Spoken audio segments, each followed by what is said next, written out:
Hello Kayanggaw! Welcome sa Miss Clar Horror Stories! Ang kwentong aswang natin ngayon ay galing sa kayanggaw natin na si Emmy.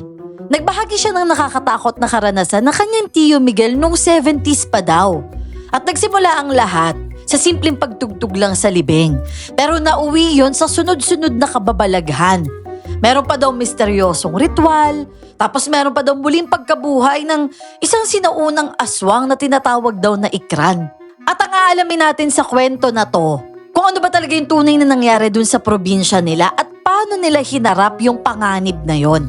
Pero bago natin simulan niyang Kayanggaw, shoutout muna sa Kayanggaw natin na si Miss Arian Antega. Ang sabi niya, magandang araw po Miss Clar at Sir Jay. Meron daw siyang tanong. Ito po bang kwarto nyo? Kwarto talaga to o pang video to? Sana po mapansin nyo ako. Ma'am Arian, shoutout po sa inyo. And Clar, ano nga ba tong kwartong to dati? Kwarto ko to talaga dati nung wala pa kaming anak. So ngayon, di kailangan nga namin mag-record. Kinonvert namin siya sa studio namin. Maliit lang talaga tong room na to. Diba nakita nyo naman gumagapang pa si JJ para makapasok dito. Pero hopefully soon Kayanggaw, siguro next year. Sana claiming. Mapaganda na natin yung studio natin at medyo mapalawak natin tong studio natin. At syempre papakita din namin yun sa inyo pag nangyari yun. Ayun. Kaya naman Kayanggaw, wag na natin patagalin pa. Sabay-sabay na nating pakinggan at alamin ang kwentong aswang ni Emmy.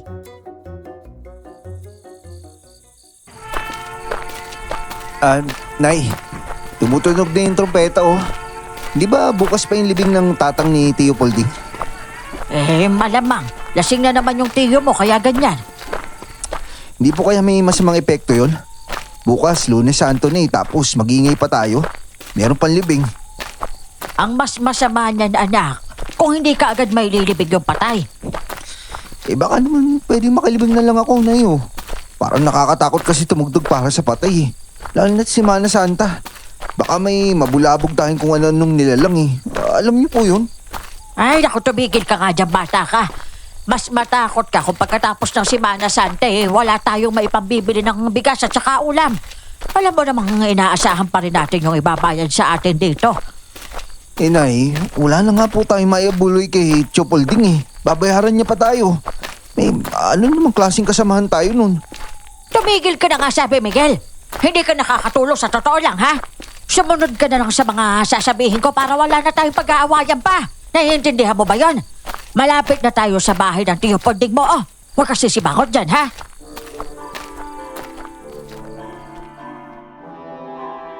Napilitan na lang akong tumangunon. Linggo yon at umpisa na ng Semana Santa kinabukasan. Pero imbis na magnilay-nilay, kailangan naming tumugtog sa libing ng tatang ni Tio Polding, yung kasamahan namin sa banda. Noon ay tinatawag kaming combo. Minsan pa nga orkestra, depende sa instrumento naming dala. At si Nanay Mengay ang nanay ko, siya ang leader. Kasama sina Tio Poldo at Tio Digol, at ako ang bunso.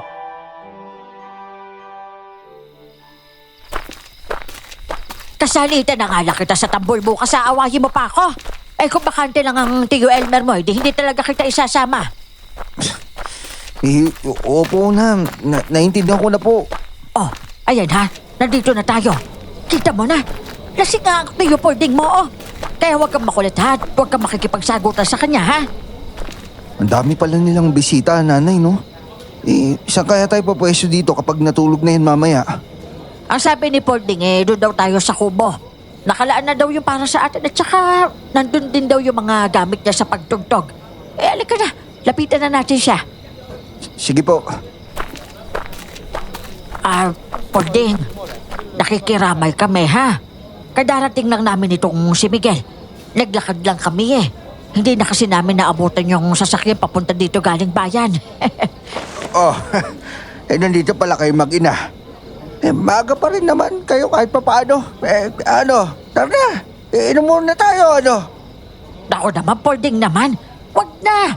Baka hindi tayo makatugtog bukas niyan. Sige ka. Gusto mo ba multuhin tayo ng tatang puloy mo? At saka, wag tayong pasaway. Lalo na't marami palang bigatin sa mga nakikiramay, oh. Nako, hindi ko nga kakilala lahat yan Mga dati raw niyang kasamahan sa paglalayag, sabi ni Ate Paula. Napipilitan lang din ako makisama. Hayaan niyo na sila. Sisilip muna ba kayo sa kabaong bago tumagay? O sige. Sisilip muna kami doon sa loob. Nakakahiya naman kung kilala namin mismo ang pamilya ng namatay tapos nandito lang kami sa labas. O ano na Miguel, tara na doon sa loob anak.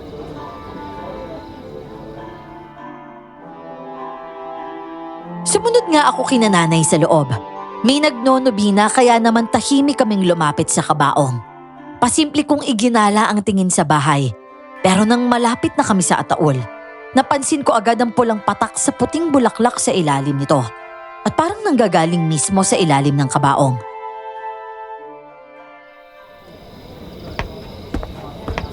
Oh, ano Miguel?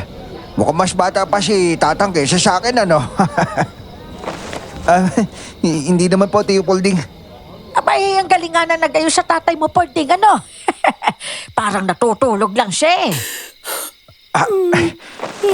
Miguel, Mengay, yung narinig niyo umiiyak, yan pala yung Ate Paula ko. Pagpasensyahan niyo na, hindi yan makausap na maayos eh. Hindi pa rin matanggap na wala na si Tatang. Nako nauunawaan naman namin. Kaya huwag kang mag-alala ha. Pero ikaw ba? Talagang hindi mo mapigilan yung pag-inom mo, ano? Mengay naman, oo. Kailangan ko pa ba sabihin sa'yo yung dahilan? Ay, nako. Oo nga eh. Pero nagbabaka sakali lang naman ako na, alam mo na, baka pwede namang tama na yung pag-inom. Tutugtog ka pa ng trompeta bukas, hindi ba? Huwag ka mag-alala. Itutulog ko naman to magdamag, mare. Basta kung may maitutulong pa kami, lalo na sa halibing bukas, sabihin mo lang ha, Pording. Nay, naiihi ako eh. Pwede bang lumabas muna tayo? Ay, naku, ikaw talagang Miguel ka. Pigil-pigilan mo naman yan. Ano ka ba, batang paslit? Abay, nababahagya tayong butot mo sa mga ganito eksena, Miguel ah. Ano, takot ka ba sa multo? Hindi naman po sa ganun, Tio. Kaya lang, kanina pa to sa biyahe. Nakalimutan ko lang nung naglakad kami ni nanay pupunta dito. Nako, nagatwiran ka pa ah. O sige, dito tayo dumaan sa likod. Nasa kusina ang palikuran. Salamat po, Tio.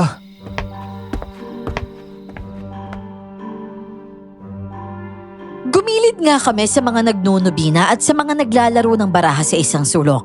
Hanggang sa makalabas kami sa likod ng bahay. Karugtong lang nun ang kusina, kung saan ang mga tao ay abalang-abala at may mga naghihiwa pa ng karne.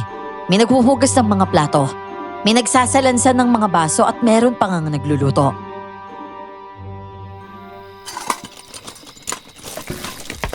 Aba, Pording, balat ng baka ba ito? Oo. Isang baka tsaka isang baboy yung pinakatay para sa tanghalian bukas pagkatapos ng libing. Bakit? Gusto mo ba, Mengay? Ay, naku hindi na. Meron pa naman ako doon sa bahay. Yung sa baka ko na namatay noong nakaraang buwan. Sus! Akala mo, Mengay, hindi ko alam yan ha. Meron ka pamahiin dyan. Galing sa patayan eh. Oh, Miguel, ayun pala yung banyo. Sige po, Tio. Salamat po ulit.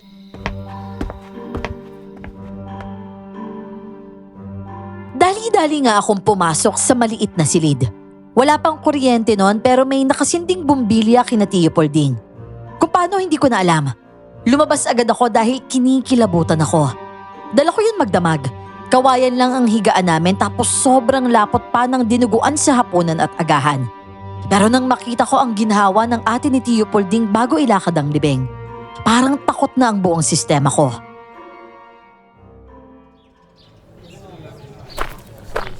Nay, bakit sinara ni Tia Paula lahat ng bintana sa bahay? Pati yung pintuan, no? Hindi na ba matutuloy yung libing? Anong hindi matutuloy? Baka may sarili lang silang pamahiin sa paglilibing. Basta yung tambol mo at pamalo, ha? Huwag mo kakalimutan yon. Ang tagal naman nila sa loob, nanay.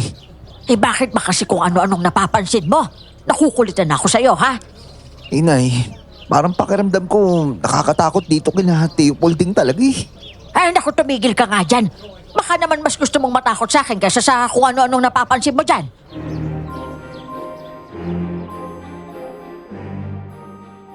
Bumababa na ang tono ni nanay kaya naman itinikom ko na ang bibig ko at sinarili ko na lang ang lahat ng takot.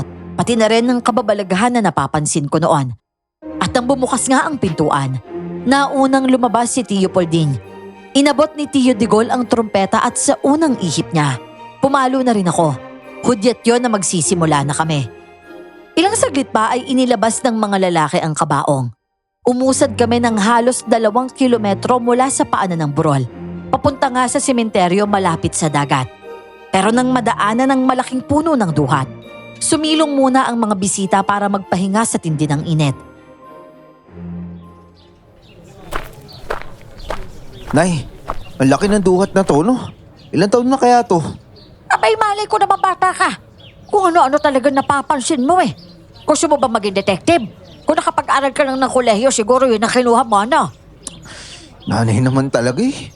Ay niyo yata talaga na kinakausap kayo, no? Di sana, hindi niyo na lang ako sinama dito. Na ako, Mare. Makainom nga saglit. Aba, at nagbahaw ka pa talaga ng alak, Polding. Ay, naku, pambihira ka naman. Akin na nga yan. Ano ba, Mengay?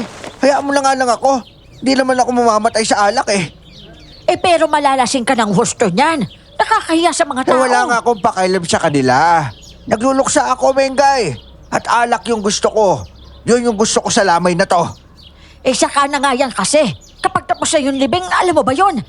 Wag mo na akong pakialaman sabi eh. Pwede na naman buhay to. Ano ba?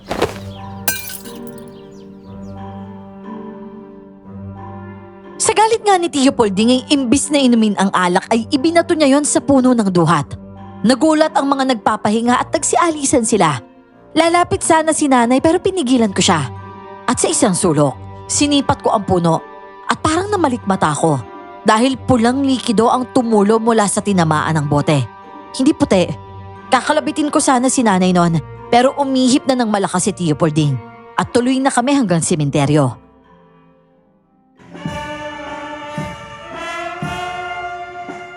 Ay, naku, Polding. Parang kailangan yata ng tatang mo ng pampadulas, oh. Ayaw pumasok sa nicho yung kabaong eh. Hawakan mo nga muna tong trompeta. Ako na yung maglalagay. Abay, may dala ka pang iba dyan. Parang hindi tayo matagal na magkaibigan sa inaasa mo nga, Mengay ah. Kanina ka pa. Pasensya ka na, Polding, ha? Ikaw talaga. Nay, ano yung sinasabi mong pampadulas? Tumahimik ka na nga lang. At saka tingnan mo mabuti yung gagawin niya. At kapag ako naman nang namatay tapos may ganito ring problema, para alam mo na yung gagawin mo.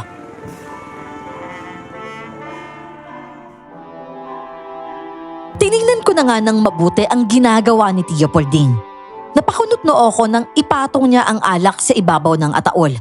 At sa muling pagtulak ng mga kalalakihan, tuloy-tuloy na yung pumasok sa nicho. Pero may napansin pa ako noon sandaling yon. Kumukulo ang loob ng bote.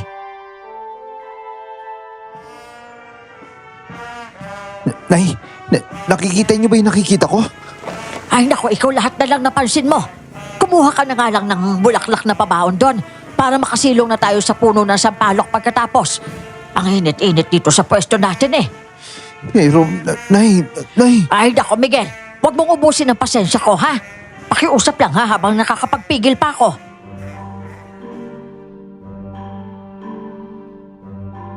Bumuntong hininga na lang ako at dumampot ako ng bulaklak. Pagkatapos kong mailagay yon sa loob ng nicho, naglakad na ako papunta sa puno ng sampalok na tinutukoy ni nanay. Hinintay ko siya doon pero hindi pa siya kaagad sumunod. Sinipat ko ang paligid. Maganda naman ang tanawin ng dagat kahit nakakatakot ang sementeryong yon. Sumandig ako sa puno at saglit akong pumikit. Pero bigla akong napadilat nang may humawak sa braso ko at nagsalita.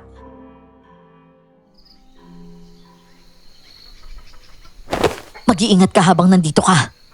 Mapapahama ka rin katulad nila kapag nagpadala ka sa takot mo. Bitawan mo nga ako. Sino ka ba? Hoy, ikaw Hindi nakakatuwa yung tingin mo. Kung sino ka man. Makinig ka sa akin. Dahil sa ginagawa nyo, binubulabog nyo sila. At ngayon, wala na kayong kawala. Ano ba? Bitawan mo nga ako, sabi. Bitawan mo nga ako. At saka, ano ba sinasabi mo? Teka nga, baliw ka yata, no? Basta't makinig ka sa akin. Kailangan yung maging alerto. Hindi basta-basta ang kalaban. Wala akong alam dyan. Umalis ka lang ha. Hoy, Miguel! Loko ka talagang bata ka. Nagtago ka pa talaga dito aalis na tayo. Ano bang gusto mo ba iwan dito na buhay ka pa? Nay, Oh, ano namang klaseng itsura yan? Para kang nakakita ng multo hindi ka naman kulang sa tulog para maging lutang ka. Tsaka basta ka na lang makaidlip dito. Ano ba talaga nangyari sa'yo? Oh, Mengay! Miguel! Tara na! Nauuwaw na ako dito Bilisan nyo! Hoy, Miguel! Abay, nakatulala ka pa dyan. Papasukin na ng langaw yung bunganga mo. Halika na nga. Pasensya na po. Oh, ano na naman yan? Alinga-linga ka pa Ano bang hinahanap mo? Wala po, Nay. Tara na ho. Ay, naku ka talagang bata ka. Nagiging ulyanin na ako kakaulit sa'yo, ha? Na wag mong masyadong nilalaliman ng isip yung mga guni-guni mo. Hindi ka na bata para matakot pa sa ganon. Nay, parang hindi kasi guni-guni yung napapansin ko parang meron ako nakausap na babae. Sino namang babae ang tinutukoy mo? Nakilala mo ba? Nakita mo talaga dito? Opo. Pero hindi ko siya kilala Pero meron po siyang sinabi sa akin. Ay, naku, Miguel. Natuto ka na yatang magdrama Bahala ka nga dyan. Nay naman makinig naman kayo sa akin, Nay. Ay, nako, ewan ko sa'yo. Halika na nga. Tingnan mo tambagan natin, Yung Tiyo Pulding mo, tingnan mo naman, Susuray-suray kung lumakad. Pero mas mabilis pa kaysa sa atin. Kesa nga gumawa ng eksena sa sementeryo ay sinunod ko muna si nanay. Habang pauwi ay dikit lang ako sa kanya, ni hindi ako lumingon sa takot na may makita na naman akong kakaiba. Pagka-uwi naman ay kumain agad ang lahat matapos maghugas sa pinagkuloang dahon ng kabugaw. Sinundan yun ng inuman na hindi ko na tinanggihan, pampabawas din yun ng takot. Madaling araw na kami natapos nun. Napainom nga rin nun si nanay, habang ako naman ay panay ang labas para umihi.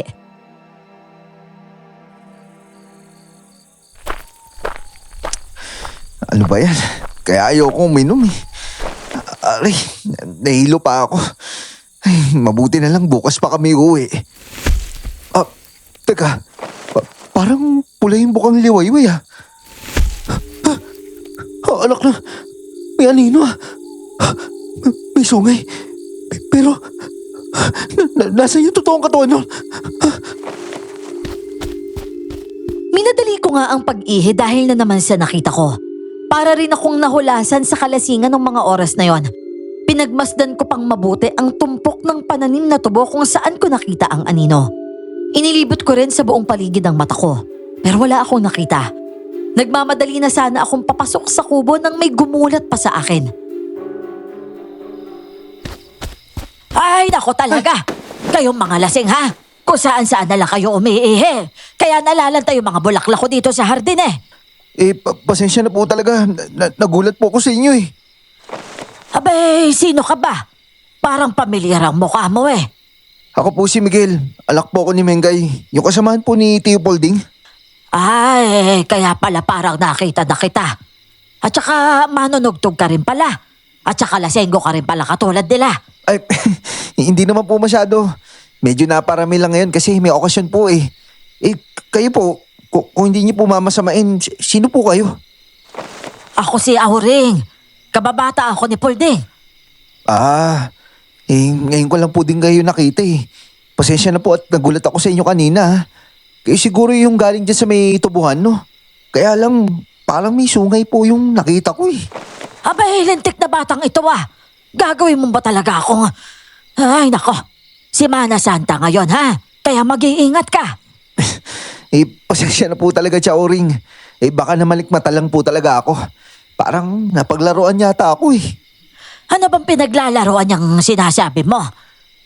Wala po. Sige ho, matutulog na po ako Siguro lasing lang po talaga ako kaya ang dami ko nakikita. Sige ho, magandang umaga ho. Sige. Mabuti pa ngang itulog mo na yung kalasingan mo.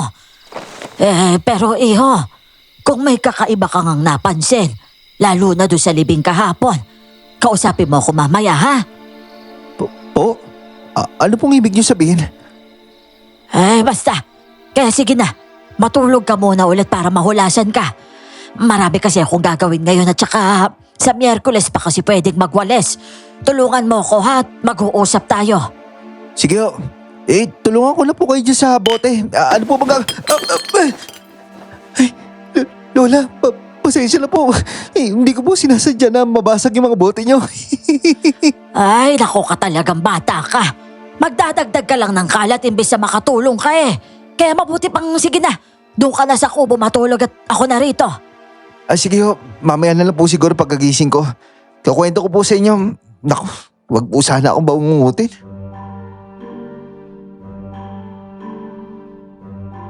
Maayos ko nang naakyat ang 3 baitang papasok sa kubo. Hilik na ni nanay at Tio Digol ang narinig ko. Hihiga nga sana ako sa dati kong pwesto. Pero kita ko doon ang tubuhan. Kaya naman bumaba ako sa sahig na kawayan at sumiksik na lang ako sa tabi ni nanay. Napadasal pa nga ako noon habang nakapikit. Hindi ko na nga alam kung kailan ako nakatulog. Nanaginip akong hinahabol ng aninong may sungay. Tapos may batang babaeng umiiyak. Pagkatapos ay nagising ako sa tapik sa balikat.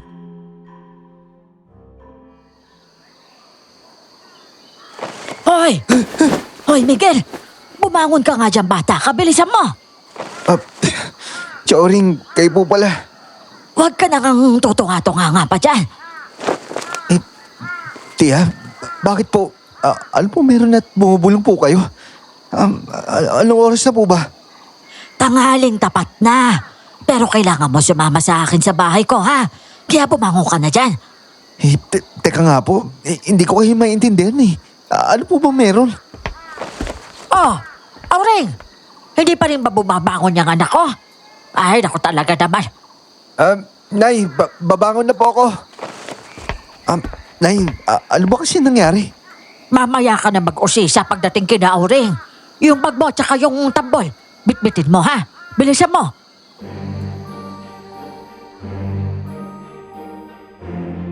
May pag-aapura sa tono nilang dalawa. At dahil bagong gising pa lang ako, medyo nahihilo pa ang pakiramdam ko nung sandaling yon. Kaya naman sumunod na lang ako sa mga sinasabi nila. Hanggang sa makalabas nga kami ng tarangkahan nila Tio Polding.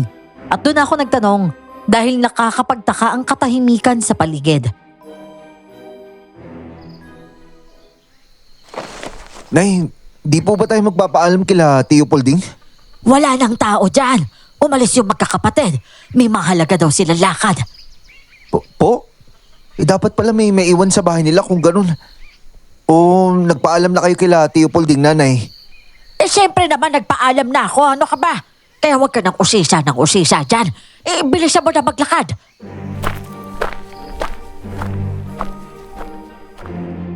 Hindi nga ako kumbinsido sa paliwanag nila pero sumunod na lang ako. Medyo may kalayuan ang bahay ni Tia Auring at paakyat pa yun ang burol. Tahimik kami pero nagmamadali ang bawat kilos namin.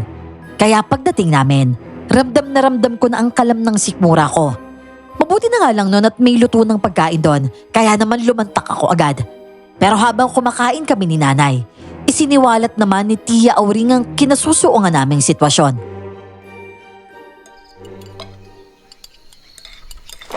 Sinasabi ko na nga ba? Hindi simpleng pagkakasakit dahil sa katandaan ng sanhi ng pagkamatay ni Tio Puloy. Ganon din yung biglang paghina ng pangangatawan ni Igme. Talaga bang may kinalaman sina Polding at Paula sa nangyari, Auring? Baka naman kasi nagkataon lang ang lahat. Hindi ako pwedeng magkamali, Mengay. Sinadya ang lahat kung kailang Semana Santa. At sa Biyernes Santo, tuluyan na siyang lalantad at mananakop. Lahat ng may kinalaman sa pagbuhay sa kanya, gagawin niyang tagasunod. Sasamantalahin niya ang pagkakataon dahil patay ang Diyos sa araw na yon. Tia, hindi ko po kayo maintindihan eh.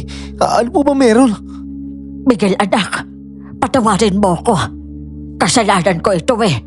Ako ang nagdala sa iyo dito.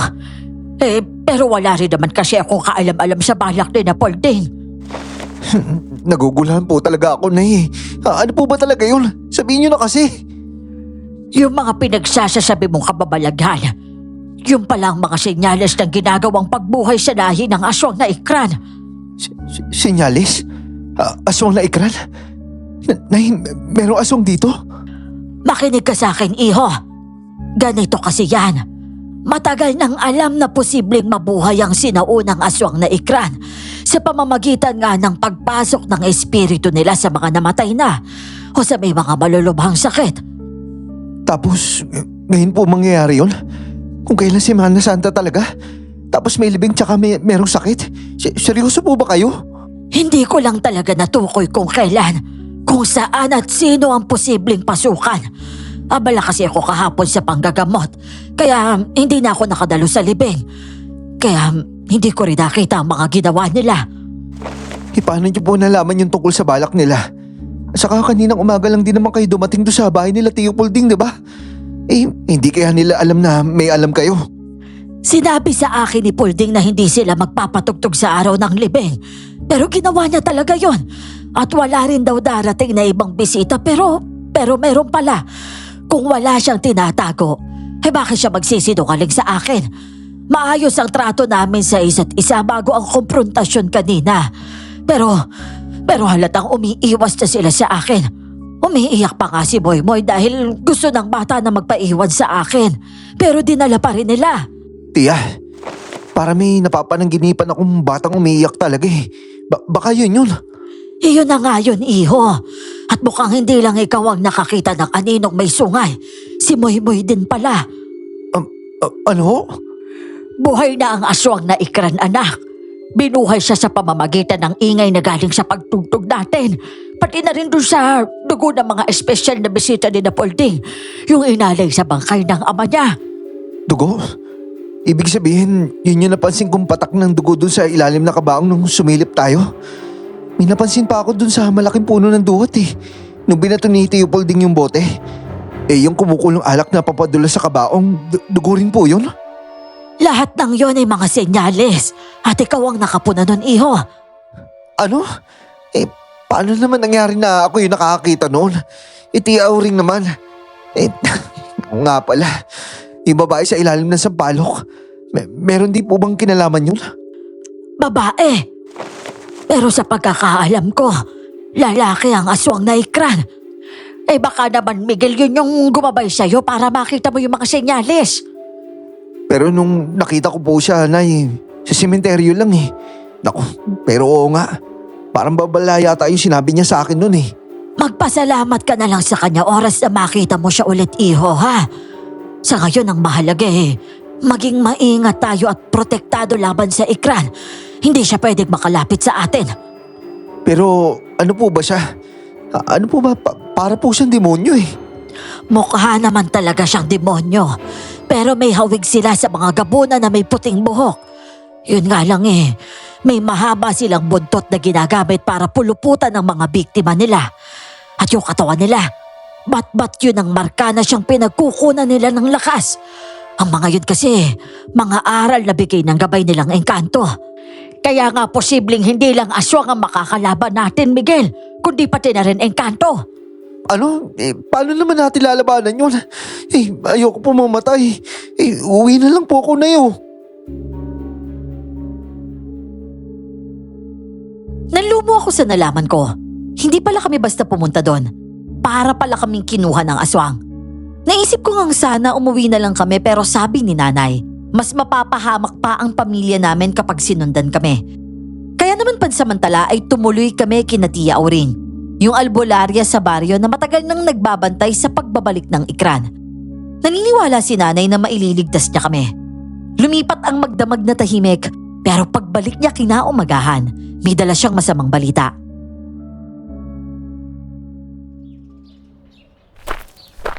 Mengay! Miguel! Nag-umpisa nang umatake ang Ikran. Patay na yung kasamahan niyo sa pagtugtog, si Digol. Diyos ko! Si Digol wala na siya. Paano mo naman nalaman, Auring? Hindi po ba sa kabilang baryo yung nakatira? Paano naman nangyari yun? Ang sabi ng asawa niya may nagpakita raw na lalaking may sungay sa bahay nila. Pinipilit daw isama si Digol. Ayaw daw ni Digol. Kaya ayun, sinakal siya ng buntot ng Ikran.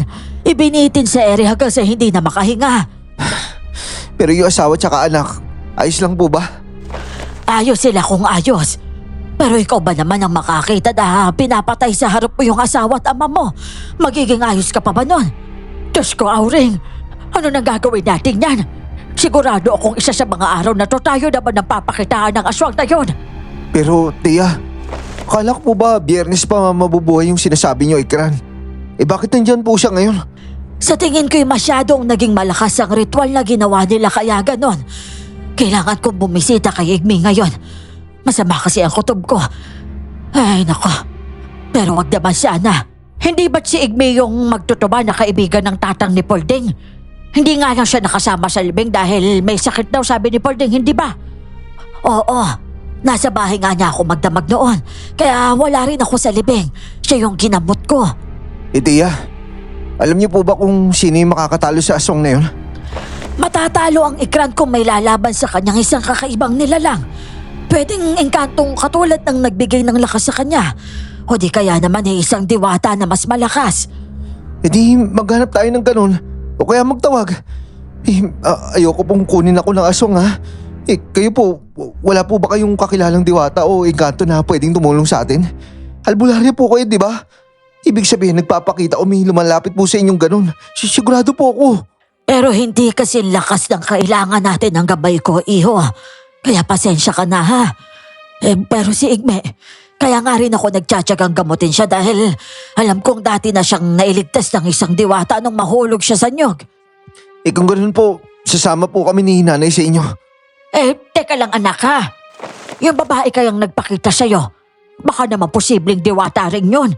Ano kaya kung pumunta na lang tayo sa sementeryo ulit? Ganito na lang kaya. Bakit hindi kayo pumunta sa sementeryo ngayon at ako naman ay pupunta kay Igme? Pero Auring, paano naman kung mapahama kami? Wala man lang kaming pwedeng panlaban o di kaya proteksyon sa katawan niyan. Huwag kayong mag-alala, Mengay. Ito. Tigisa kayo, ha? Proteksyon yan laban sa masasamang espiritu. At itong lana naman, ipahig nyo yan. Pantaboy din yan sa aswang. At saka kumuha kayo ng tig-isang pinutol na bagakay sa kusina. Panlaban din yon. Gawin nyo yung sibat. Pambihira naman.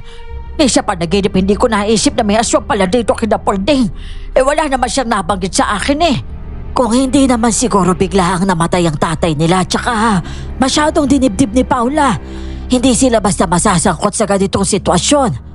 Bakit ba naman kasi umasa sila sa pamamagitan ng Ikran mabubuhay yung tatay nila? Isa naman yung kalokohan. Wala tayong magagawa kung naniniwala sila sa ganon.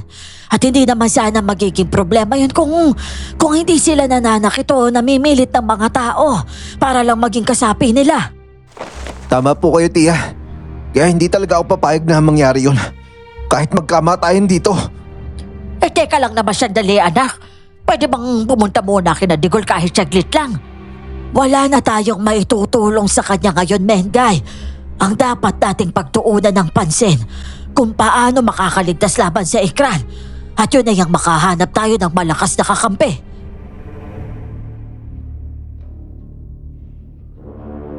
Hindi na nga kami nag-aksaya ng panahon. Tinahak namin ang daan papunta sa sementeryo. Pero sa gitna ng paglalakad, nakasalubong namin si Moymoy na tumatakbo. Siya yung pamangkin ni Tio Polding, ang anak ni Tia Paula. Tulong! Tulong po! Tulong po! Meron pong umabol sa akin. Nakakatakot po siya. Marami po siyang marka sa katawan niya. Marami ka mong marka sa katawan. Nasaan na siya? Nay, baka yun na Ikran. Ano pong gagawin natin? Doon ko po siya huling nakita eh. Doon po sa malaking puno ng duhat. Diyos ko, baka doon nagtatago ang aswang anak. Kailangan malaman ni Auring to. Teka lang, Nay. Toy, Moymoy yung pangalan mo, tama? Nasaan yung nanay mo ngayon tsaka si Tio Polding mo? Ba't hindi mo sila kasama? Umalis po kasi sila. Kasama yung mga nakilibing kila Lolo na taga-syudad daw. Iniwan nila ako sa bahay ni Lolo Igme umalis din po si Lolo kaya umalis din po ako. Teka nga. Sa Lolo Igme mo lang kayo nagpunta. Nung una lang po. Tapos iniwan na po nila ako doon kanina madaling araw kasi umalis na po sila. O sige, punta na lang tayo doon kung ganon. Nay, total nandun naman si Tia Auring. Huwag na muna tayo tumuloy sa sementeryo. O sige, doon na lang muna tayo. Kailangang malaman ni Auring ang posibleng pinagtataguan ng Ikran na yon. Moymoy, bumalik na lang tayo dun sa bahay ng Lolo Igme mo ha. Baka hanapin ka ng nanay tsaka tiyo mo eh.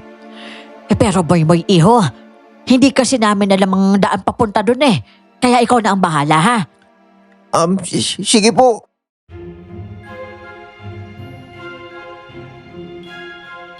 At bumalik nga kami sa dinaanan namin.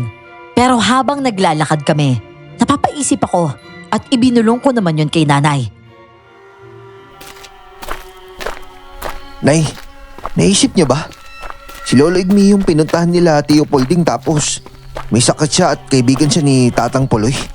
Hindi kaya sila yung punteriya na pasukin ng mga ekran? Delikado tayo kung ganun. Parang hinatid na rin natin sa ekran yung mga sarili natin, di ba? Naisip ko rin yan anak. At sigurado naisip din yan ni Auring. Pero hanggat wala silang ginagawa sa atin, kumalma lang tayo ha. Makisakay lang tayo kasi nga hindi ba? Nagpapakita rin yung diwata kay Igme. Sige. Kuya, naiihi po ako. Ha? Naiihi ka? Teka, saglit lang ha. Ayun o, doon sa likod ng puno, pwede ka doon. Hihintayin ka na lang namin dito ha. Opo, sige po. Nay, mali yata na hindi tayo tumuloy sa sementeryo. Yung babae, baka yun yung makakatulong sa atin. At hindi yung kay Lolo Igme. Paano kaya to? Saka para malaman natin kung nandun pa yung bangkay ni Tatang Puloy. O wala na, di ba? Teka nga Miguel. Iniisip ko kasi kung paanong ikaw ang nakakaramdam ng kababalaghan eh. At ikaw yung pinapakitaan ng mahiwagang babaeng yun. Sigurado ko may dahilan yan eh. Teka, Nay. Nandiyan na si Moymoy. Teka lang. Ayos na po ako. Tara na po. Moy iho. Malayo ba yung bahay ng Lolo Igme mo? Malapit lang po yun.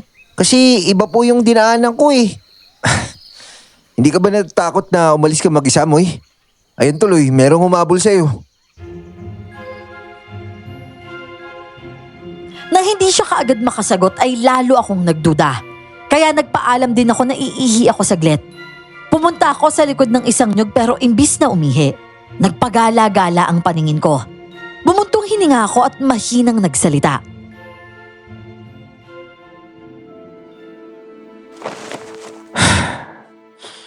Hindi ko alam kung sino ka. Pero ramdam kong hindi ka masama.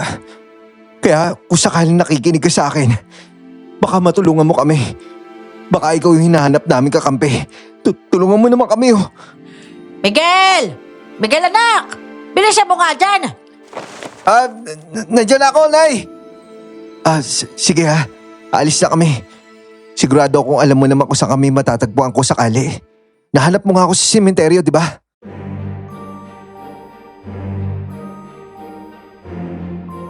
Sinubukan kong kausapin yung babaeng bigla na lang nagpakita sa akin noon sa sementeryo. At alerto na nga ako pagbalik ko kina nanay. Habang naglalakad kami, palihim kong minamatyagan si Moymoy pati na rin ang paligid. Kung dati takot akong may mapansing kakaiba o biglang lumitaw na babae, ngayon tahimik kong ipinagdarasal na sana magpakita siya. Dumaan kami sa medyo masukal na landas hanggang sa makarating sa kubo sa gitna ng nyugan. Hindi naman liblib ang lugar, pero ang bigat sa pakiramdam. Para kasing may mga matang nakamasid mula sa mga puno.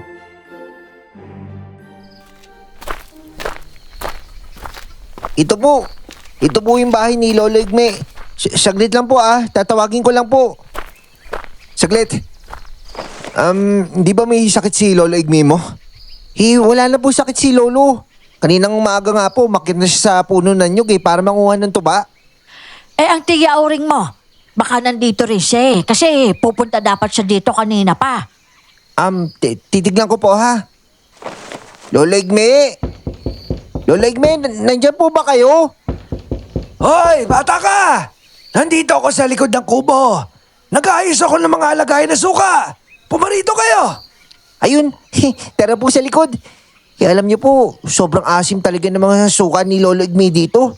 Sabi pa niya, kahit hindi niyo nalutuin yung karne, kusang maluluto dahil maasim yung suka eh.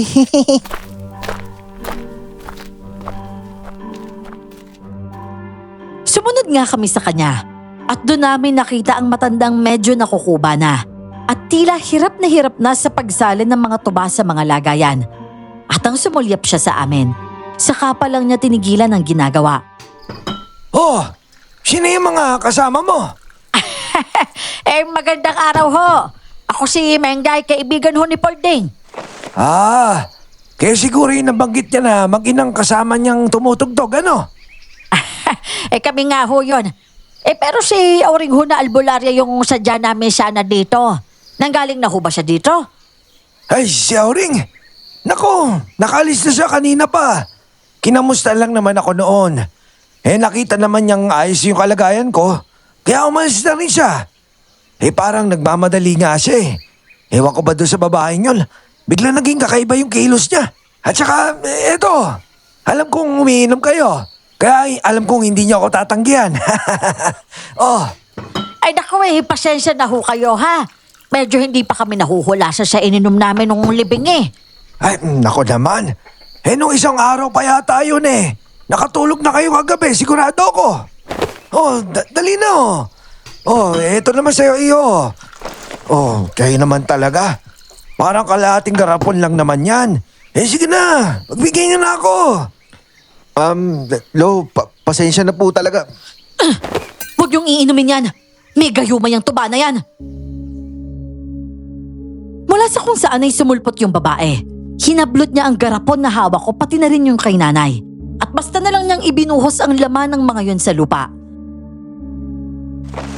Hoy! Pweste ka! Nandito ka na namang balukang Adela ka! Sinayang mo yung tubako, ano ka ba? Tatamaan ka na talaga sa akin eh, ano ba ginagawa mo? Oy!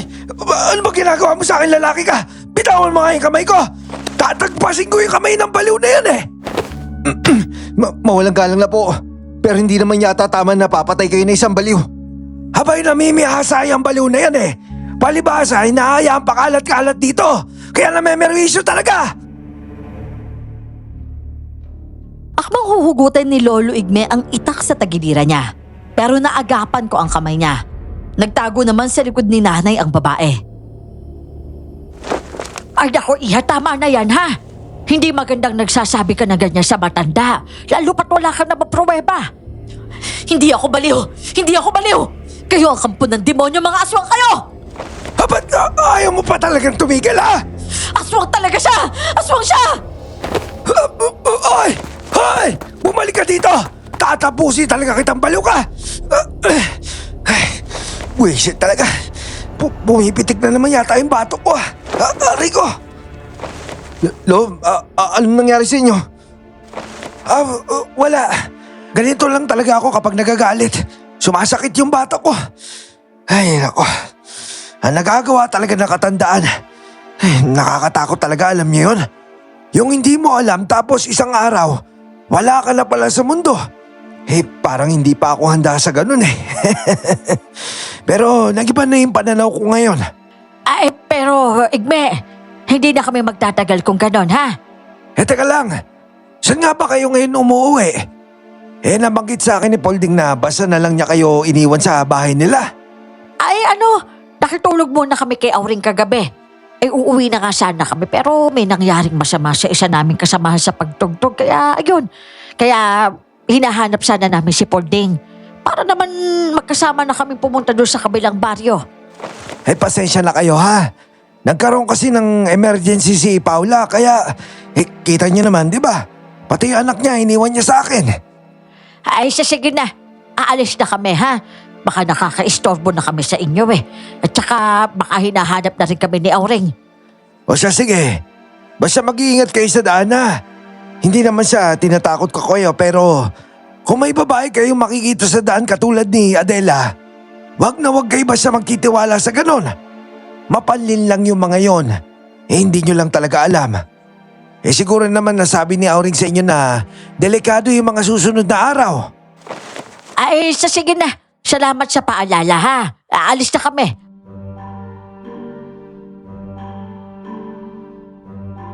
Walang lingon na umalis na kami. Pero nakikiramdam pa rin sila. Binilasan namin ang lakad at pakiramdam pa namin na may sumusunod sa amin. Lalo na sa medyo masukal na daanan. Patakbo na nga ang ginawa namin ni nanay. Kaya naman hapong-hapo kami nang sa wakas ay malapit na kami sa bahay ni Tia Auring. Nay, napansin niyo ba yung kulay ng balat ni Lolo Igme dun sa suot niya manipis na puting kamiseta? Abay, hindi naman. Bakit? Ano ba yung napansin mo? Parang medyo maitim yung kulay ng katawan niya sa loob eh. Kumpara sa kayong mangging balat na kulay ng kamay tsaka mukha. Naku, kung ganun, malaki ang posibilidad na siya rin yung sinasabi ni Moymoy na humahabol sa kanya. Ganun ba yun? Baka nga po. Tapos sinusundan nila tayo kahit saan man tayo magpunta. Talagang ginagamit pa nila yung bata sa kasamaan nila. Ay, nako. Hindi talaga ako makapaniwala na hinahayaan ni Polding na gawin yun sa pamangkin niya. Yung babae na siya yung kumausap sa akin sa sementeryo eh. Dumating siya kanina tapos ang tapang niya, no? Pero bakit parang baliwang tingin sa kanya ni Igme? Nakakapagtaka naman, hindi ba? Kaya nga po eh. Hindi naman siya mukhang baliw sa paningin ko. Hindi lang siguro nakakapag-ayos ng mabuti. Pero baliw talaga. Parang napaka-imposible naman yata. Oh, ayan na pala si Auring eh. Mabuti naman at nandito lang siya sa bahay niya. Auring! Nandito na kami. Teka, ano yung ginagawa mo? Oh, mabuti naman at nandyan na kayong mag-ina. Ito ba? Proteksyon ito laban sa ikran. Talagang hindi na siya mapipigilan pa. Kahit nga araw ay nananakot na siya sa mga taga-baryo. At hindi na ako magtataka kung pagkatapos ng Biyernes mas marami na ang mamamatay o mawawala dahil doon. Alam mo na ba kung sino ang ikran? Basta't ayoko na munang manghusga. Pero oras na lumantad siya sa harapan ko at manakit, hindi ako magdadalawang isip na labanan siya. Nga pala, Mengay. Kamusta ang lakad nyo?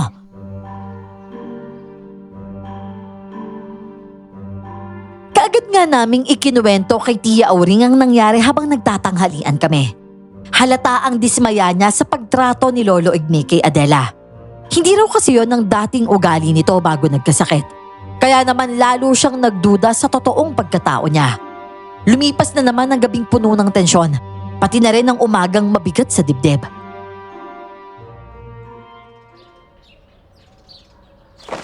Ay, nako. Galing ako sa sentro. At doon ko nalaman na namatay pala kagabi yung asawa ni Kapitada Hestia. Yung si Goryo. Yung tagaluto ng libing.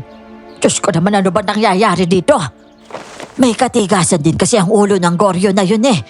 Pinutol pala niya yung sinulid na inilagay ni Hestia. Yung sinulid na bilang proteksyon sa bahay nila.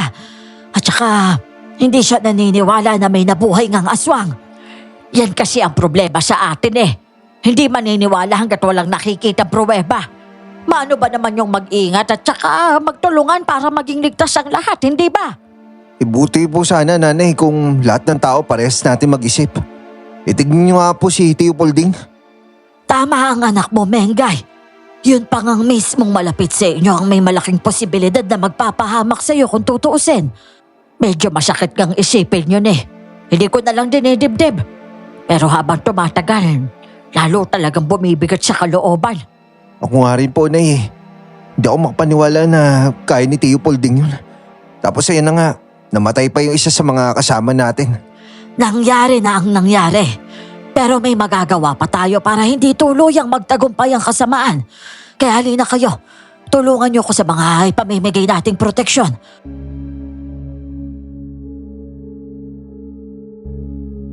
Pumasok nga kami sa loob ng bahay.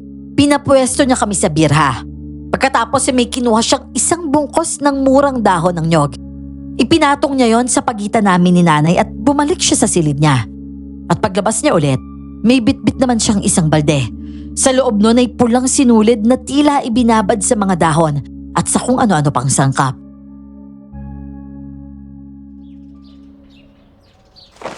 Oh, eto. Noong isang taon ko pa ito pinabendisyon ng dahon ng nyog. Maliban sa mga palaspas at kruse, nagtitira talaga ako nito kada taon para sa mga ganitong pagkakataon.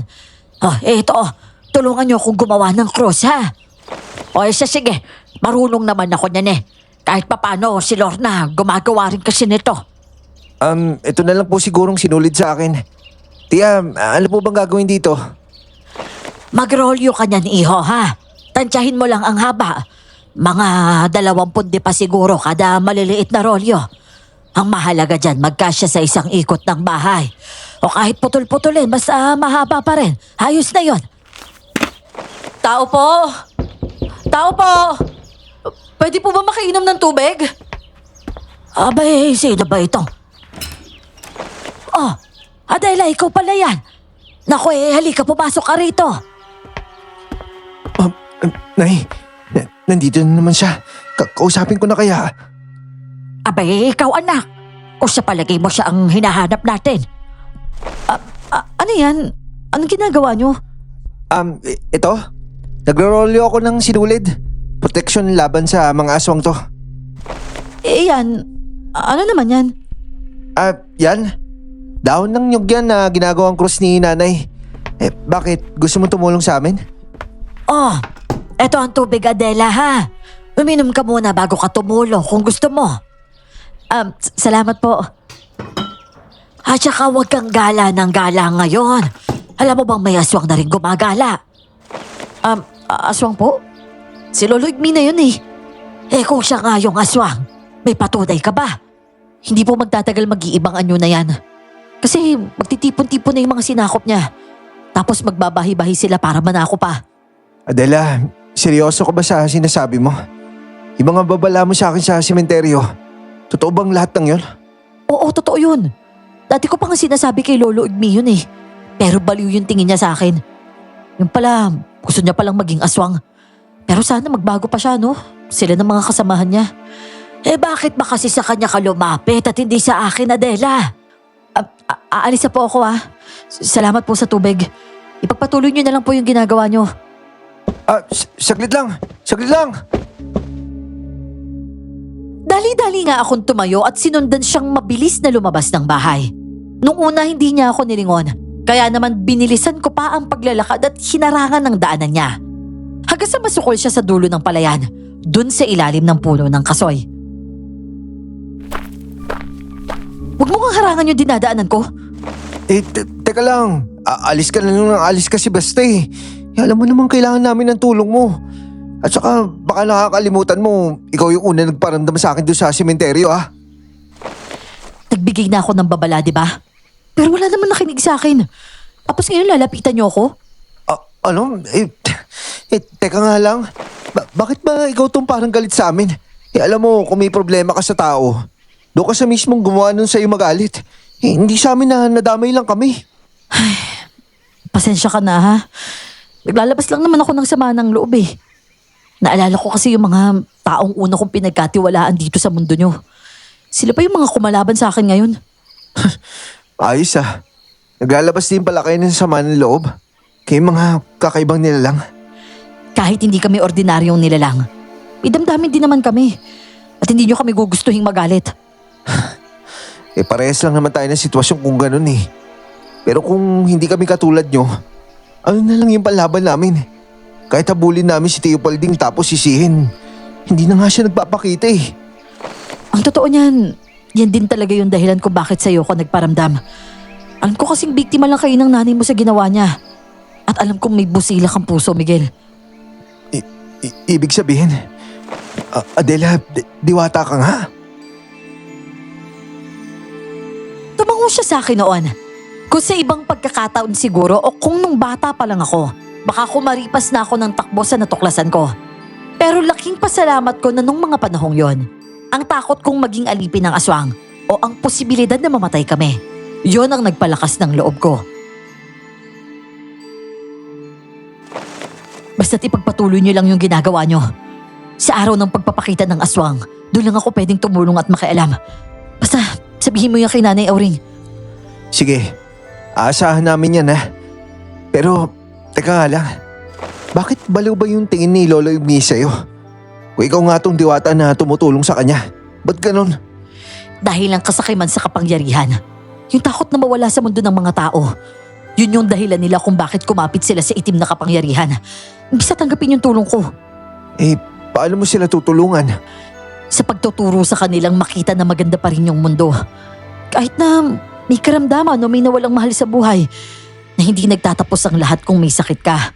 O kung may isang mahalagang tao sa buhay mo na nawala.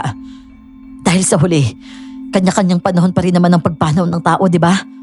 Kaya habang buhay ka pa, nandyan pa din yung pag-asa. At hindi mawawala yun.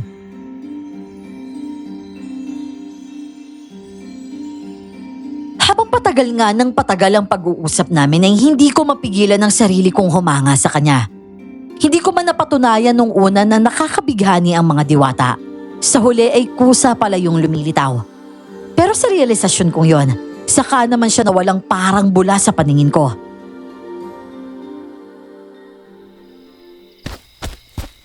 Miguel! Miguel, anak, ano na naman bang nangyayari sa'yo? Miguel, iho! Hakin na yung kamay mo. Hawakan mo ito, bilis! Ano nangyari sa akin? Bakit nandito ako sa palayan? Kaya nga nagtaka kami ng nanay mo. Sinundan mo lang si Adela kanina tapos ito, naupo ka na dito sa sulok sa may ilalim ng kasoy. Tapos parang umidlip ka pa. Pero inabot ka nang ng dilim dito kaya ito, nilapitan ka na namin. Ano po? Nagpalinga-linga ako noon. Madilim na nga at parang hindi talaga ako makapaniwala. Pero nang sabihin ko sa kanila ang nangyari, pati na rin ang mga pinag-usapan namin ni Adela. Walang dahilan para hindi ako maniwala sa sinasabi mo, iho. Dahil kakaibang nilalang lang ang may kakayahang gumawa ng bagay na yon. Bagay na hindi nakikita ng mga karaniwang tao. Eh ako naman ang natatakot din, Auring. Paano kung walang gigising sa anak ko sa susunod? O di kaya naman aswang na yung lumapit sa kanya? Ano ka ba naman, Mengay? Diwata na nga yung nagtiwala sa anak mo eh. Ay nako, halina nga kayo sa bahay para makapaghapunan na tayo. Maaga tayong matutulog ngayon, ha? At bukas maaga rin tayo magbabahay-bahay para ibigay yung mga proteksyon.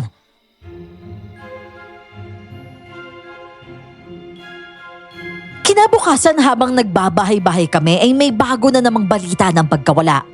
Sa pagkakataong yun, hindi pinatay ang biktima. Kusa raw itong sumama sa ikran kapalit ng kapangyarihan kapag nayanggaw. Magsasaka raw yun na kababata ni Tia Paula. Kaya bukod nga sa proteksyon, nagpayo rin kami sa mga taga-baryo. Hindi solusyon sa hirap o lungkot ang pag-anib sa kasamaan. Dahil lagi yung may kapalit. Pag-uwi namin ng madilim na ay biglang bumagsak ang patay ng mga ibon. Kasunod nun ang hangin at angil sa paligid. Kaya, binibigyan ko kayo ng pagkakataon. Huwag yung kalabanin na nakatakda. Sumunod na lang kayo sa propesya. Hindi kami hangal para sumunod sa demonyo katulad mo. Magpakita ka at ang malaman mong hinahanap mo. Huwag kang mayabang babae. Ano ba pinagmamalaki mo?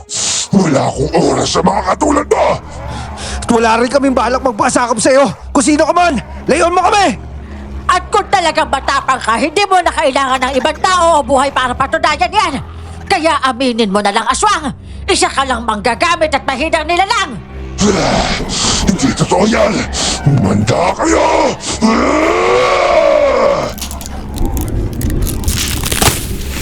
Pagkasabi nga nun ay may bumagsak na isang puno sa harap namin. Napaurong kami at mabuti na lang, walang tinamaan o nasaktan. Kasunod nun ang paglitaw ng nilalang na ikran. Gumalaw ang buntot niya para sakalin si Tia Auring, pero napalo ito ni nanay ng sibat at napaangil ito. Wala kang karapatang kunin ang buhay namin at gamitin sa paraang gusto mo. Kaya lalaban kami sa iyo, aswang! Bumalik ka na sa pinanggalingan mo dahil wala ka talaga mapapala sa amin! Nakipaglaban kami sa ikra noon gamit ang dala naming sibat. Pinagtulungan namin siya ni nanay kahit hirap na hirap kami dahil maliksi siya. At tila siya bato sa tigas ng kanyang katawan. Bato yata ang katawan nito, anak! Hindi man siya nasusugatan! Bibitawan mo yung sibat ko! Nay! Nay! Bumitaw ka! Nay! Aray! Nay! Kaya, kapag hindi pa kayo sumama sa oras na sinundo ko kayo, yan yung mangyayari sa inyo! Hindi kami sasama sa'yo! Napakasama mo aswang ka! Pinuntirya ko ang binti ng aswang. Pinalo ko yun ng salitan pero wala talagang nangyari. At sa isang angat lang niya ng paa, naapakan niya ang sibat ko. At parang mga butong na bali yun. Binitawan ko na lang ng tuluyan ng kabilang bahagi bago pa ako sumamang bumagsak sa lupa. May init siya naman sa hangin si Tia Auring at tila maliit na lambat na yari sa pulang sinulid yon. Tiningala yun ng aswang at bago pa man dumampi sa katawan nito, nakaiwas na ito. Mga buwisit kayo! Meron di kayo araw sa akin! Hihintayin namin ang pagbabalik mo! Tuwag ka! Ay naku, Auring. Mabuti na lang talaga't natakot siya sa pulang lambat mo. Pansamantala lang ito dahil wala pa ang Biyernes. Tia Auring, bakit hindi na lang tayo gumawa ng mas malapad na ganyan? Takot pala yung aswang dyan eh. Oo nga naman, Auring. Magpatulong na lang tayo sa mga tao para mas mabilis. Ang problema natin hindi naman natin alam kung kailan siya lilitaw ulit. Pero hanggat hindi niya kami nakukuha, siguradong hindi siya titigil, di ba? Oo, iyo. Tama ka. Kaya simula bukas hindi na tayo aalis ng bahay. Hintayin na lang natin na puntahan nila tayo. Mas kaya ko silang labanan doon kahit papano. Hindi katulad dito na nandito tayo ngayon. Nagkagalaiti man ay alam naming wala kaming kalaban-laban sa aswang na yon. Kaya imbis na matulog ng maaga, nag-isip ako ng pwedeng gawin para mapalitaw ang diwatang si Adela. Ganon din ang iba pang dapat naming gawin.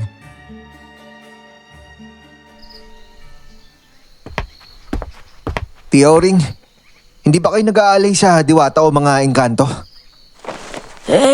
Nag-aalay naman. Palagi ko ang ginagawa yon. Bakit mo naman naitanong? Kasi pwede rin ba ako mag-aalay sa kanya kung ganon? Oo naman. Ano bang gusto mong ialay sa kanya? At saka buti naman na alala mong gawin yon. Sigurado akong ikakatuwa nila yan. Auring, parang gusto ko ring mag-alay. Pero hindi sa diwata kundi doon sa puntod ni Tatang Puloy. Abay, bakit mo naman gusto mag-alay doon, Mengay? Wala naman sigurong mawawala sa akin kung sakali na pakikiusapan ko si Tatay Puloy na manahimik na lang siya ng tuluyan, hindi ba? Basta. Para gusto ko sanang alayan siya. Oy, sige ganito na lang. May mga sangkap naman ako ng ritual dyan. Yung mga pagkain iaalay nga lang ang wala tayo. At saka sarado bukas Kaya sigurado wala rin tayong mabibilhan kahit sa bayan. Kung hindi mo na itatanong, Auring, magaling akong gumawa ng puto lanson. Paborito rin yun ng Tatay Puloy di Poldi, kaya yun na lang ang ialay natin. Ako rin ay, tutulong ako sa inyo. Mag-aalay din po ako para kay Adela. Sa bagay, hindi na masama yan. Paparisan ko na lang ng itlog at saka ng dasal. Ang intensyon naman at kabusilakan ng puso ng nag-aalay ang mahalaga doon. Nasa kanila pa rin mga inaalayan kung paano nila tatanggapin yon.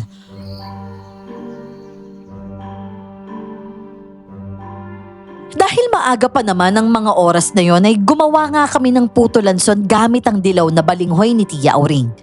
Inabot pa kami ng lagpas sa hating gabi bago matulog dahil doon. At kinaumagahan, papasikat pa lang ang araw. Nag-alay na ako sa puno ng kasoy sa likod bahay ni Tia Auring. May nakita pa nga akong hinog na bunga roon, kaya kinuha ko yon at dinagdag ko yon sa alay ko.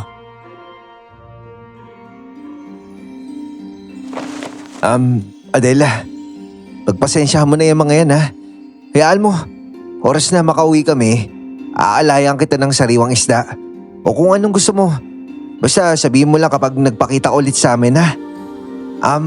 Pupunta pala kami sa sementeryo ngayon. Mag-aalay din si nanay doon. Baka maisipan mo magpakita doon banda. Masarap magkwentuhan habang nakarap sa dagat doon. O sige, umaasa lang ako. Aalis na kami ha. Ano, iho?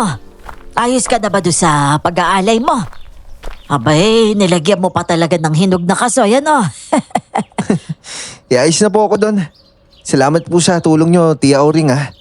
Malamang kung wala kayo, kung hindi aswang, patay na kami ngayon ni nanay. Walang ano man yon. Tara na sa sementeryo. Para nandito na tayo bago magtanghali, ha? Kailangan wala na tayo sa labas bago pa man mag-alas 3.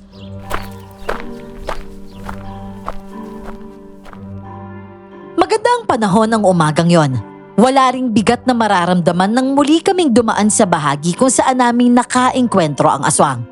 Ni balita na may masamang nangyari ng gabing yon. Wala rin. Sa puno ng duhat naman ay napapatingin na lang ako. Yun pala pagdating namin sa sementeryo, nagkakagulo na doon. Abay, bakit nakalabas na yung kabaong? At saka, bakit wala na tong laman? Puno rin po ng dugo yung kabaong. At parang hindi na po sariwa. Kailan pa ito nangyari? Kinuha na nila ang bangkay. Tihamak na mas malakas ang ikra na mabubuo nila kesa sa nakalaban natin kagabi. Kung ganun po, hindi lang iisang ikran yung magiging kalaban natin. Hindi natin alam kung gaano sila karami, iho. Ipanalangin na lang natin na maililigtas pa rin tayo kung sakaling marami nga sila. Diyos ko, si Paulding, sigurado maglalaban kami oras na hindi kami sumama ni Miguel sa kanya. Posible talaga yan, Mengay. At gagawin nila ang lahat para maging kasapi kayo, pati lahat ng nakipaglibing kay Puloy. Eh kung gano'n ay umuwi na tayo, bilisan na natin! Kulang na nga lang ay liparin namin ang bahay ni Tia Oring para makauwi kami kaagad. Pero pagdating namin doon, may mas nakakagulat pa palang naghihintay sa amin. Kamusta, Maring Mengay? Miguel! Kaya nga pala, sinundo ko na yung mag-ama mo para naman hindi kayo mahirapang magdesisyon pa. Kayo na lang yung kulang dito eh. At saka kumpleto na yung samahan. Walang iya ka talaga, Paulding! Paano mo nagawa sa amin to? Halos kapatid na ang turi ko sa'yo! Tay! Elisa! Hoy! Hayop ka! Anong ginawa mo sa kanila? Bakit wala sila malay? Huwag kayong mag-alala. Buhay pa naman sila eh. Yun nga lang, nakasalalay sa inyong mag-ina kung babalik pa sila sa dati o hindi. Eh oo na! Sasama na kami sa inyo! Pakawalan nyo lang ang mag-ama ko! At huwag nyo silang idamay sa kasama ninyo! Tio Paulding, maawa po kayo. Ayoko mahiwalay sa magulang ko. Maawa kayo sa akin. Kuya, gusto niyo bang isama na rin natin sila? Alam niyo, baka masarap ng kalaro yung kapatid mo eh. Diyos na mahabagin! Pati bata hindi nila pinapaligtas! At saka yung tatay ninyo, makakasundo niya si nanay. Pwede sila magsama na mag-asikaso sa kusina natin. Eh, teka lang! Paulding! Igme! Ako bakit hindi nyo rin ako isama? Bakit sila lang? Eh pasensya na rin kung hindi ka magiging kasapi namin. Eh magiging kasiraan ka lang naman kapag sumama ka sa amin kapag nagkataon. Oo nga, Auring. Masyado ka na maraming alam kaya malabong mapasunod ka. Kita mo, ngayon pala kinakalaban mo na kami. Eh mabuti na lang at malakas yung pinuno namin. Pero kung gusto mo pa mabuhay, Auring, baka naman mapagbigyan ka pa namin. Basta't lisanin mo tong baryong ito at magpakalayo-layo ka. Ano, Auring? Mukhang ikaw na lang yung magiging problema pero binibigyan ka pa namin ng pagkakataon. Eh hindi naman kasi kami sama ng iniisip mo. O siya, sige na. Haalis na kami. Eh, sandali lang naman, Paulding. Kung sasama kami sa inyo, isa naman kami titira ng pamilya ko. Eh huwag ka mag-alala, Mengay. Meron nakalaang lugar para lamang sa atin doon sa bundok. Eh nakikita mo yon? Nakatayo ng ating malaking krus. Tumingin din nga ako sa itinuro niya. Kinilabutan ako dahil hindi lang simpleng krus ang nakikita ko. Baliktad yon, kaya nag-isip ako ng paraan para hindi kami makaalis muna. Umaasa rin ako na makakakita ako noon ng kahit maliit na senyales galing kay Adela. Tio Paulding, pero paano yung gamit natin? Mauwian pa ba namin yung kung sakali? Hindi mo na kailangan isipin yon, Miguel. Dahil sa lilipatan natin, wala na kayo bang iisipin kundi paano pasasahin ng ating Panginoon. Siya na yung bahala sa pangangailangan natin doon. Kaya tara na. Ano pa bang hinihintay ninyo? Eh sige na. Kalian na yung mga yan. Eh pasensya na, Mengay ha. Miguel, pero kailangan ko muna kayo itali bago tayo makausad. Abay, bakit pa? Eh, gawin nyo na lang kami mga katulad nila o yung mga walang kibot sa katulala. Kung hindi nyo sila didiktahan, hindi rin naman sila kikilos, hindi ba? Special kayo ng anak mo. Kaya hindi kayo itatrato na ordinaryo. Sinasabi ko pa lang sa'yo ngayon, Mengay. Magiging ibang-iba ang buhay natin kaysa dati pagkatapos ito. Iniligay niya nga sa likod ng mga kamay namin sa yung tinalian. Pero hindi ko sigurado kung tama ang pakiramdam ko.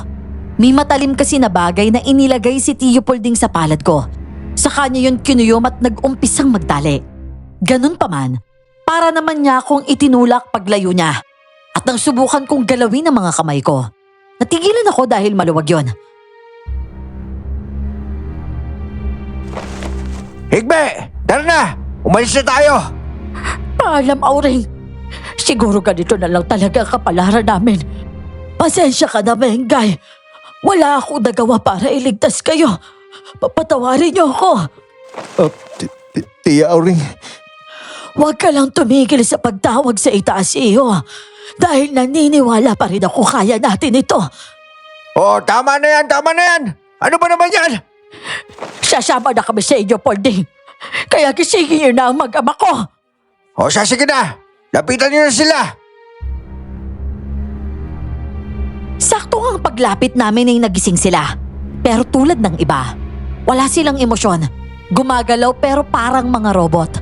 Ilang beses akong napalingon kay Tia Auring at hindi ko alam kung namalikmata lang ako. Dahil parang biglang nasa tabi na niya si Adela. Pumasok kami sa kagubatan at halos kalahating oras na umakyat ng bundok. At pagdating doon, isang lumang simbahan ang bumungad sa amin. Pinapasok kami at pinaupo sa sahig.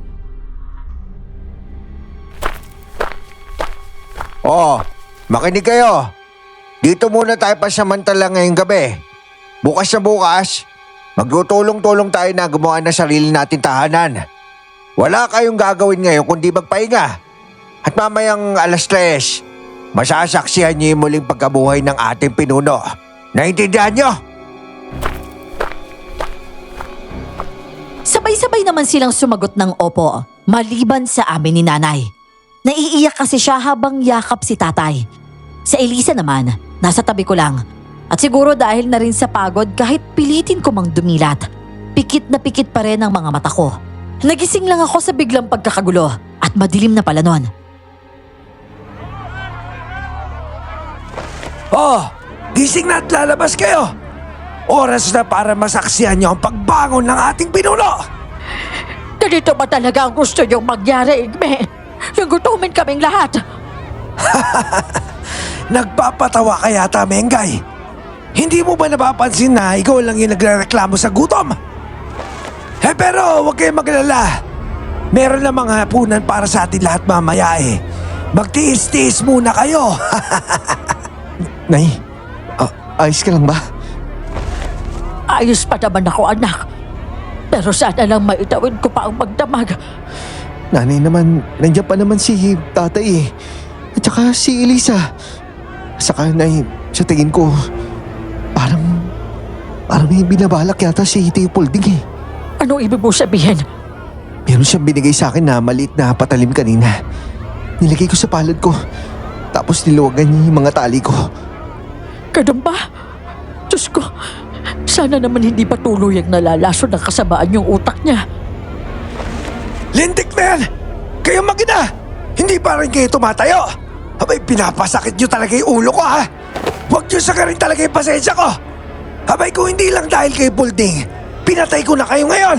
Ang hirap nyo pakiusapan! Katulad din kay Nitigol! Oh, tignan nyo! Nasaan na siya ngayon?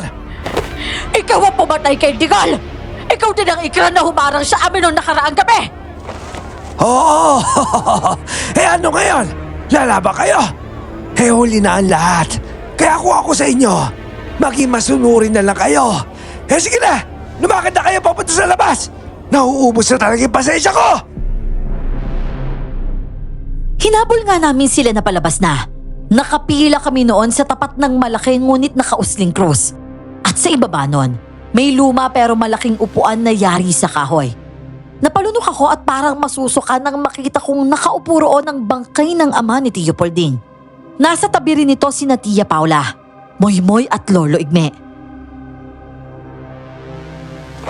Lahat kayo! magsilod para sa muling pagkabuhay ng ating pinuno! Miguel, huwag kang luluhod. Sumama ka sa akin, bilisan mo. Wala nang oras. Tio Polding, Teka lang, Poldi. Saan mo dadalahin ang anak ko? Anong gagawin mo sa kanya? Sinabi lumuhod ka na lang dyan sabi eh. Pasaway ka talaga kahit kailan. Eto bagay sa'yo.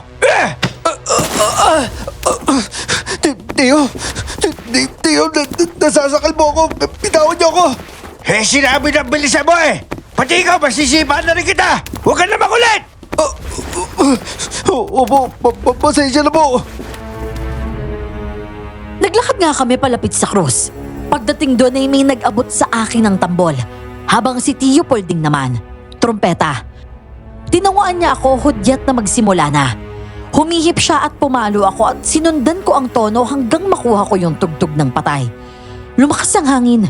May kakaiba sa tugtog namin at sa ritual ni na Lolo Igme. Hawak ang kupita kasama sina Tia Paula at Moymoy. Unti-unting dumilim ang paligid at parang kusang gumagabi nun. Pinuno! Alay namin sa iyo ang dugo ng inyong pinakamamahal na sakop. Nandito kami. Nananabik na makita ang pagkabuhay mo. Inumin mo ang alay namin sa inyo, Pinuno! At sa harap nga naming naroroon ay dumilat ang bangkay na walang kabuhay-buhay na nakaupo. Namumula ang kanyang mga mata. At sa unti-unti niyang paggalaw, tumubo ang mga sungay sa magkabilang bahagi ng kanyang noo. Kayo! Yumuko kayo sa ating Pinuno!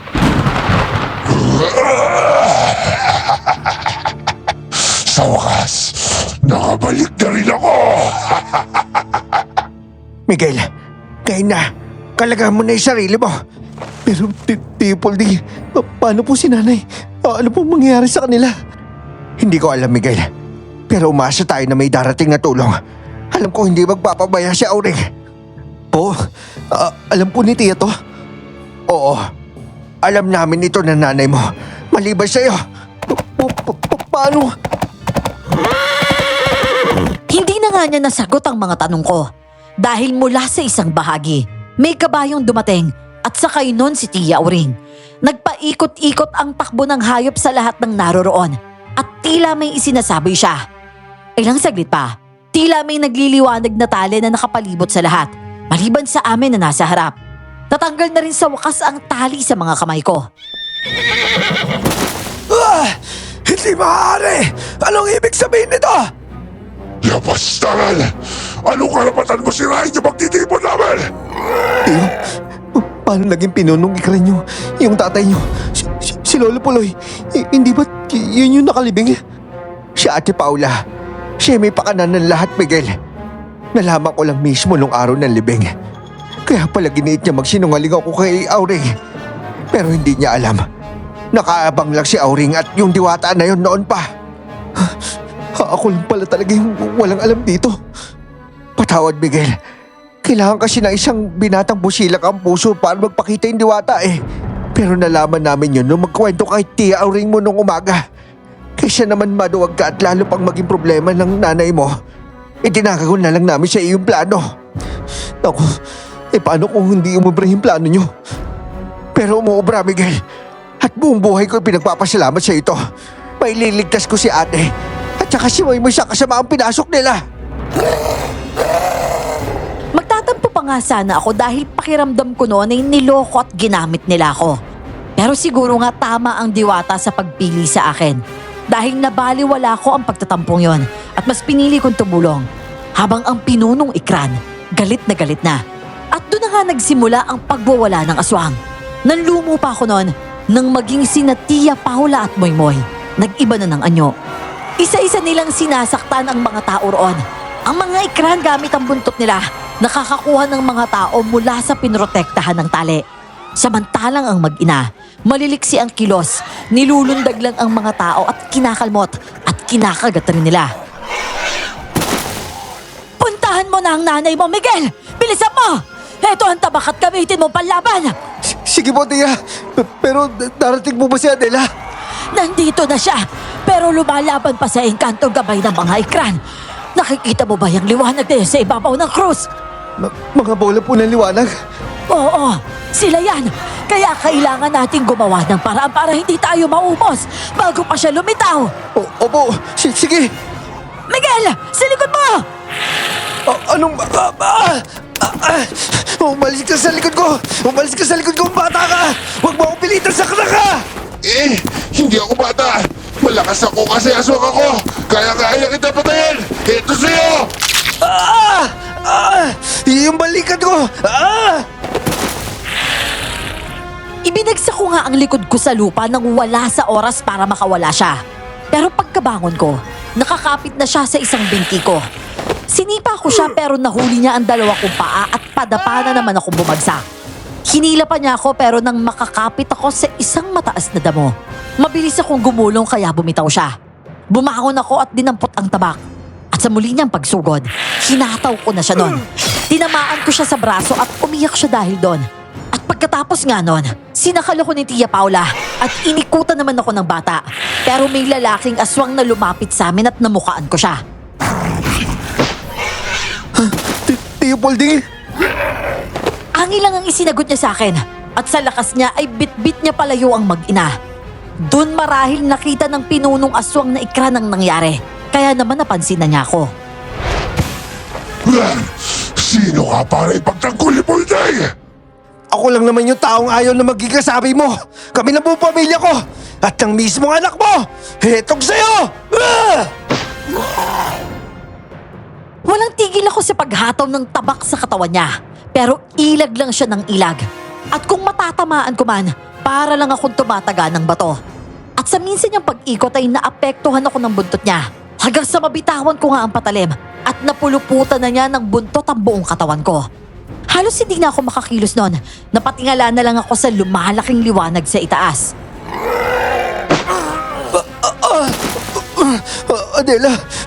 Adela, tulungan mo kami! Mamatay kang lapastangan ka! Sumail ka! Hoy, Ikran! Bitawan mo yung binatang yan! At akong harapin mo! Liwanag! Nagsasalitang liwanag! Nagapi ko ang engkantong gabay mo, Ikran! Kaya wala kang magagawa sa akin! Pero ako, hindi mo makakape, baliw! Itong sa'yo! Walang saysay ang ginagawa mo! Nakalimutan mo na ba na ako rin ang unang nagbigay sa'yo ng karunungan? Sige, patayin mo ako! At mamamatay dito lalaki to! Uunahin muna kita! Mabilis na gumalaw ang liwanag at sa isang iglap, pakiramdam ko ay may nakayakap sa akin mula sa likod. At unti-unting lumuluwag ang buntot sa katawan ko. Nakahinga ako kahit paano at naidilat ko ang mga mata ko. Hindi! Nasusulog ako, Igbe! Kulungan mo ako, Igbe! Opo! Nandiyan na, mahal na pinuno!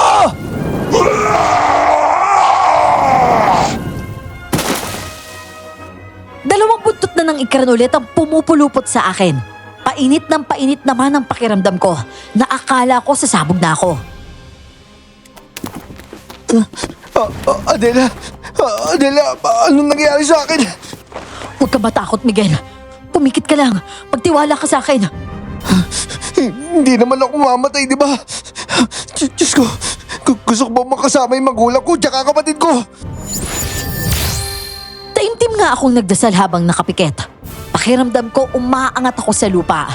Pero hindi ako dumilat dahil natatakot akong baka patay na ako. Naririnig ko pa rin ang tili, ang hiyaw at iyak ng mga tao, pati na rin ang angil ng mga aswang. Bumibilis ang tibok ng puso ko na para bang kinakapos na sa hangin. At sa taranta ay pinilit kong dumilat at bumaha ang liwanag. Gumaan ang pakiramdam ko. Parang nakawala ako sa pagkakatali hanggang maramdaman kong ibinaba na ako sa lupa.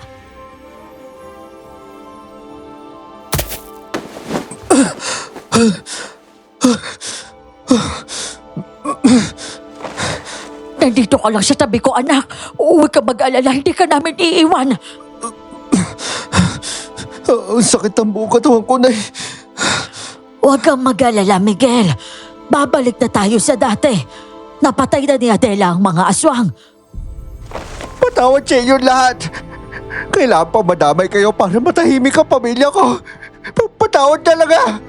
Tio Polding, ano po nangyari kila Tia Paula at saka Moymoy? Ligtas siya si Moymoy, Miguel. Pero ang Tia Paula mo, wala na siya. Siya ang pasimuno sa pagbuhay sa Ikran, Miguel. Hindi ang Tiyo Polding mo. Pasensya ka na't kailangan naming maglihim sa iyo, iho. Para sana yun na hindi ka na masyadong mag-alala. Napagod hindi lang ang katawan ko kundi pati na rin ang utak ko sa lahat ng nangyari. Hindi ko na nakita kung ano ang kinahinatnan ng paligid. Naramdaman at narinig ko na lang na isinakay nila ako sa kabayo pa uwi kina Tia Auring. Siguro maayos naman ng biyahe dahil nakarating kami ng ligtas at nakatulog ako ulit. Kinaumagahan na ako nagising noon. Napabalikwas pa nga ako at kinusot ang mga mata ko.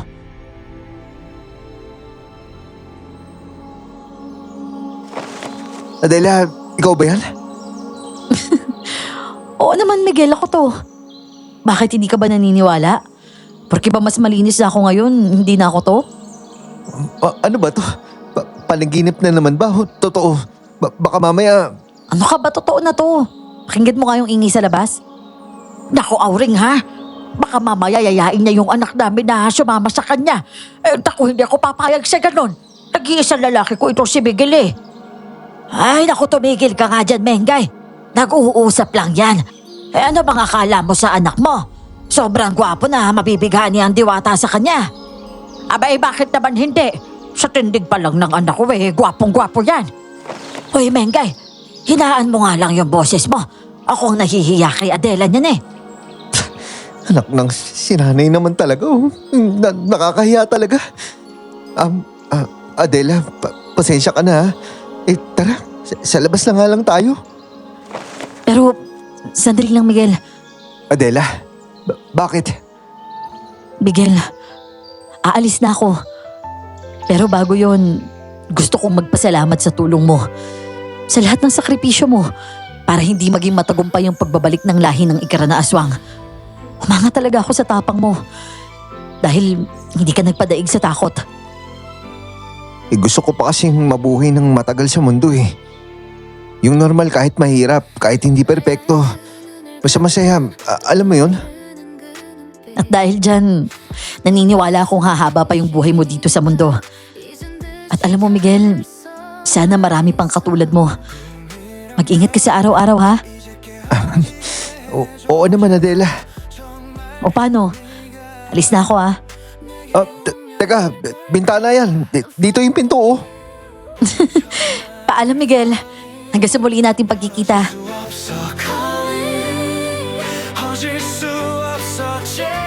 Simula nga noon ay naging tahimik na ang baryo. Madalas na ring bumisita si Tia Auring sa amin. At sa paglipas nga ng panahon, akala ko na pag-iwanan na talaga ako ng biyahe. Hanggang sa may nakilala akong babae. Edad 56 ako noon at pakiramdam ko hindi pa huli ang lahat. Tawagin niyo po siyang Adela. At siya ang dahilan kung bakit ko ibinahagi ang kwentong ito. Dito ko na lang po tatapusin ang istorya. Maraming salamat po Miss Clar sa pagbasa ng kwento ng Tio Miguel ko. Ako po muli ito, si Emmy. Lubos na gumagalang.